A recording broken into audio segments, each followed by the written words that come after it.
महाराष्ट्रातल्या बुलढाणा जिल्ह्यामध्ये 2,500 वर्षापूर्वीचे सम्राट अशोककालीन बुद्ध स्तूप आढळून आलेले आहे आणि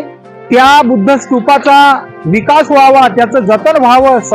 त्याचं संवर्धन व्हावं यासाठी जो भारत सरकारचा पुरातत्व विभाग आहे याने या पुरातत्व विभागाने त्याचं संवर्धन करावं, जतन करावं अशी आमची बुद्धिस्ट इंटरनॅशनल नेटवर्कच्या माध्यमातून मागणी आहे। परंतु हे पुरातत्व विभाग जिगा प्रकल्पाच्या माध्यमातून ते पाण्याखाली बुडवण्याच्या प्रयत्नात आहे आणि म्हणून आम्ही या 17 मार्चला लाखो लोकांचा मोर्चा आम्ही काढत आहोत जिल्हाधिकारी कार्यालयावर, बुलढाणा जिल्हाधिकारी कार्यालयावर। तर त्या मोर्चामध्ये आपण जास्तीत जास्त संख्येने सामील व्हावे आणि तो बुद्ध स्तूप वाचला पाहिजे यासाठी आम्ही सर्व बौद्ध अनुयायांना